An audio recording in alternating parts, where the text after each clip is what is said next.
Dr. Jessica Dukart Bell. I am a chiropractor. I'm here in Dickinson, North Dakota. And I did, when I became a chiropractor, I was really interested in nutrition and health. And so I've done a lot of my postgraduate study stuff in nutrition. So when Jenna asked me to do this, I was like, yay, I get to talk about nutrition and health and breast health. I'm very passionate about women's health stuff. So I'm excited to get on and talk to you guys today. And maybe you're thinking, like, what the heck do your armpits have to do with breast health? But I'm going to tell you that, right? So that's what we're going to talk about today. We are going to talk about your lymphatic system, how that kind of works and how it affects breast health. We are going to talk about how your bras affect breast health and how different type of bras work for that. We're going to talk about the difference between antiperspirant and deodorant. And natural deodorant. And then we're going to talk about armpit detox and why that all matters for breast health, you guys. 1 in 8 women is too many. So my story really quickly, I became passionate about breast health and getting rid of my underwire bras after a thermography scan that I had done like 10 years ago. You could see on my scan like this bright white area right underneath my breasts where my underwear was sitting.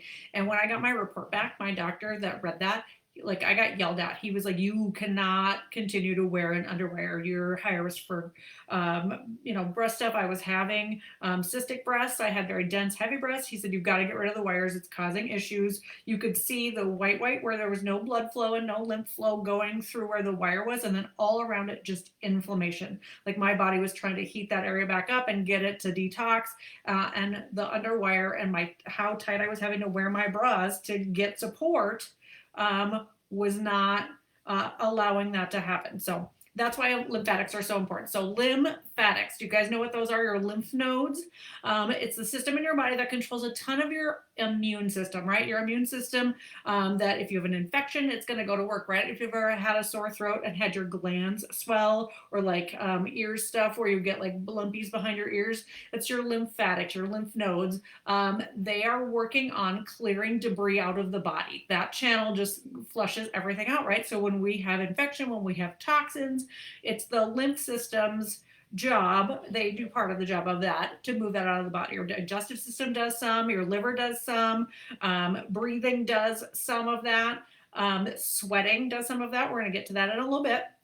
But your lymphatic system does a lot of it too.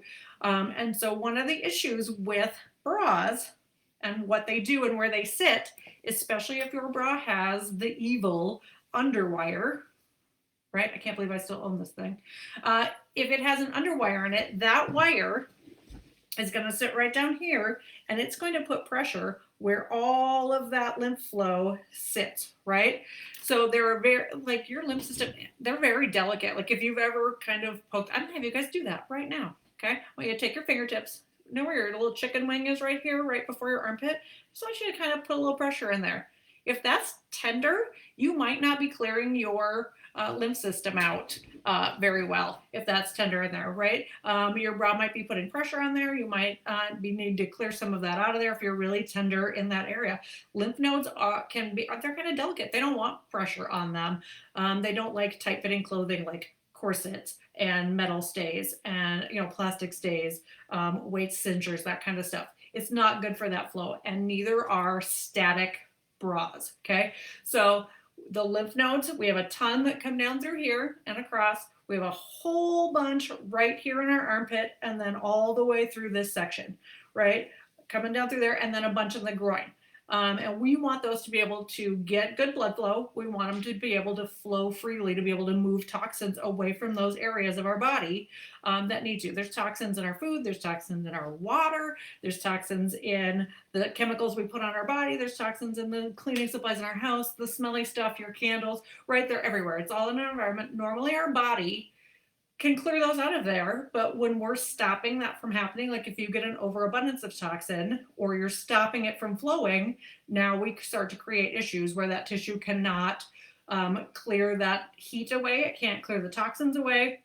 It's just not doing that. So tight bras to try to get support can create issues there, and especially a wire That wire is just not good for you. The doctor just said, get that out of there. He told me to do that. So I was like, okay, I'm going to go out, and I went and I bought all of the non-wired bras that I could find. And ladies, they were terrible. They were absolutely, it was torture. I did not like them. I wasn't getting support. I was smashed together. I had uniboob. They were uncomfortable and unflattering, and I would end up going back to my underwire bras. And then finally someone invited me to a ruby ribbon party, and I actually thought, yeah, right, okay, that's not going to do anything. But when I finally tried one of our ruby ribbons, I was blown away, because the support doesn't come from just a wire or just a tight strap. It comes from the whole product. Like, everything about your bra is static. It doesn't stretch, right? It doesn't adapt to you. It doesn't move with you. Everything about our ruby ribbon bra replacements is stretchy. It's 360 degrees stretchy, right? Like, you can see that. Your breast actually sits in its own little house, in its own little cup, but that is all stretchy. The straps are stretchy, the band is stretchy. It all moves and breathes with you. So it actually moves your lymph flow throughout the day. It allows it to flow through there. It allows it to move. It allows you to breathe. They're breathable. They're moisture wicking. It's going to pull it away. So now you're not sitting with like a moist, damp space down here, right? Nobody wants boob swoob. So you're going to get that benefit of the breathability, the stretchy, right? You're going to get good support and good lift, but with a stretch. It's not a static shelf that's being created. So that really helps to get that lymph flow moving, to be able to move those toxins out of the system. Next, armpits, right? So we already talked about how there's lymph all through here.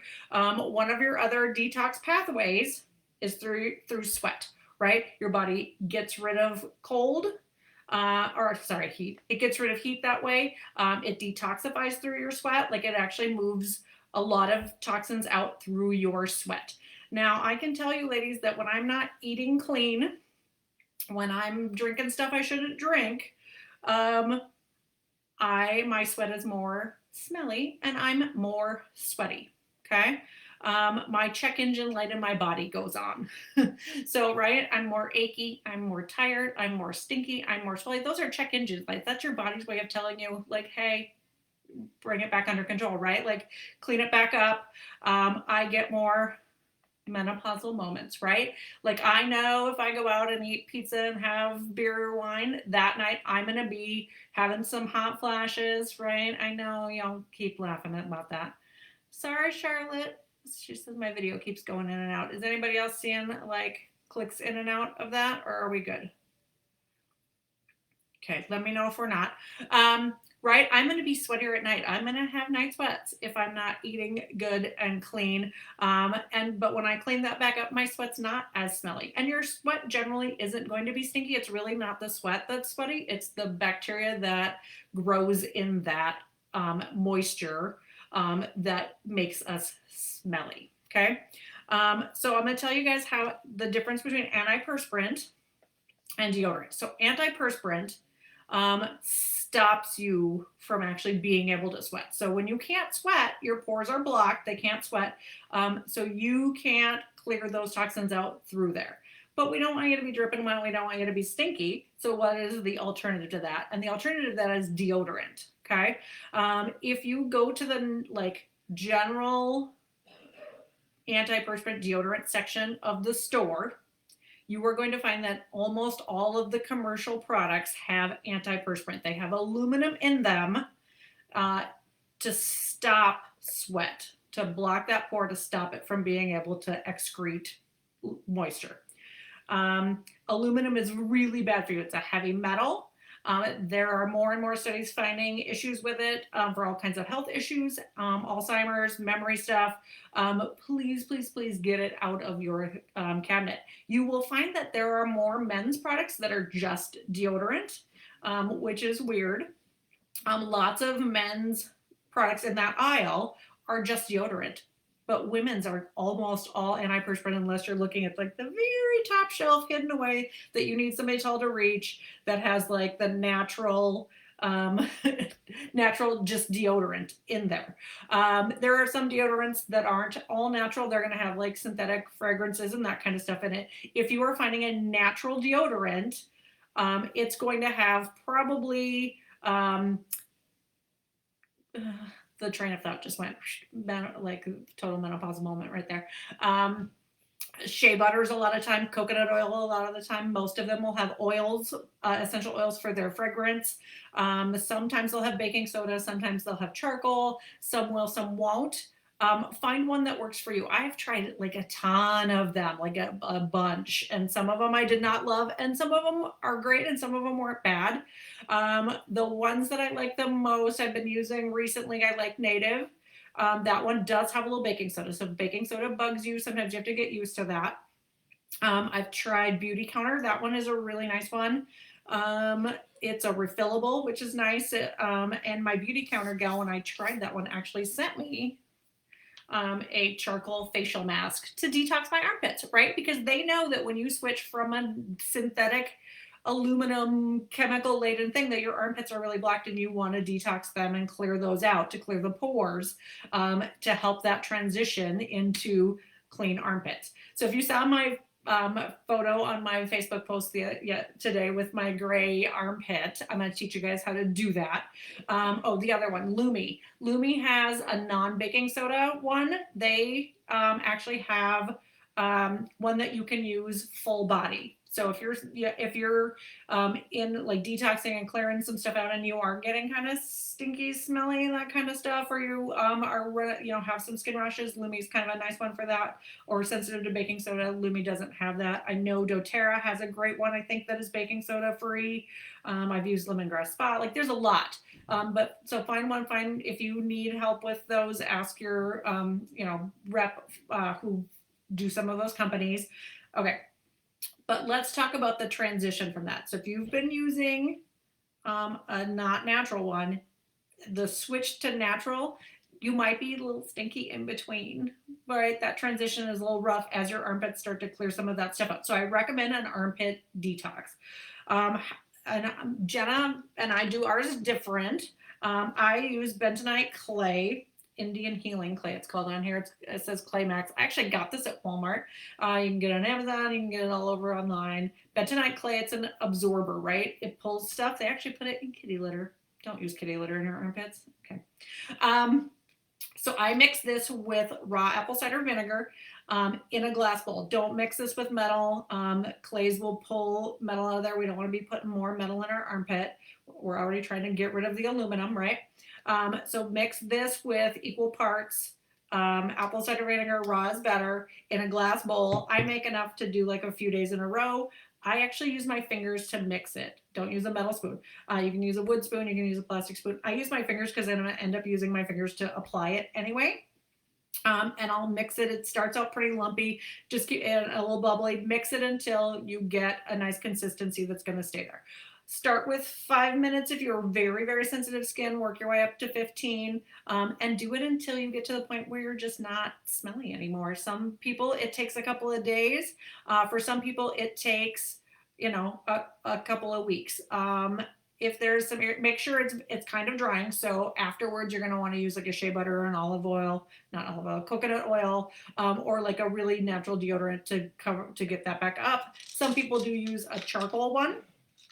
You can use activated charcoal to mix and do there, or you can just buy the face masks. So they make clay face masks, and they make charcoal face masks that you can just use. Like these guys have an already pre-mixed one. Get it on there. I like to cover, so especially where these lymph nodes sit, they kind of come forward into this part of your armpit. So get this part. This is called the tail of Spence.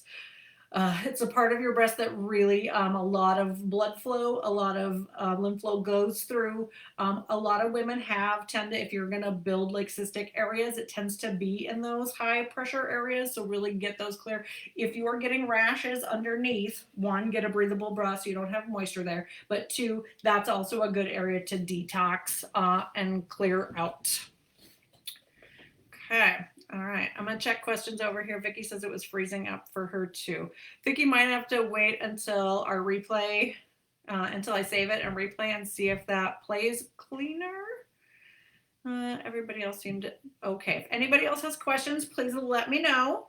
I did want to show you guys my favoriteest product, right? Because your boobs change through the month. Like there might be days where you're having like breast sensitivity. There might be days where they're, smaller during your cycle. They might get bigger. Your bras don't adapt to that. Like you might have a gapping one day and bubble over the next day, right? That's annoying. I don't have cycles anymore, so mine don't do that. But if I eat too many tacos, they do. This is our nursing demiad. I wish that this sucker had been around when I was nursing, because I was talking to you guys about how the cups are adaptable and they change and they're stretchy. Like you can wake up, you wake up in the morning and they're full and you're like a, triple D F G cup, and then they're drained and they're like a C cup. This is going to fit both times. Isn't that fantastic? I know, right? So if you have a Ruby Ribbon stylist that invited you to this group, tag her, let her know that you need help with sizing. If you want to switch your bras from some hideous underwire to something that actually helps that lymph flow, helps move those toxins out of there, helps control that heat buildup. We don't want to have that heat buildup where that band is sitting. We want that to be cool. We want those breasts to be able to move naturally. Right? We don't want bouncy, non-supportive boobs. That's going to hurt our shoulders. We want something that's going to stay in place and keep us supported all through the day. Get your deodorant switched out, guys. It's a process. It might take you a little while to kind of get used to a deodorant or find one that you love. It's worth it, right? It's worth it to just find one that works great for you.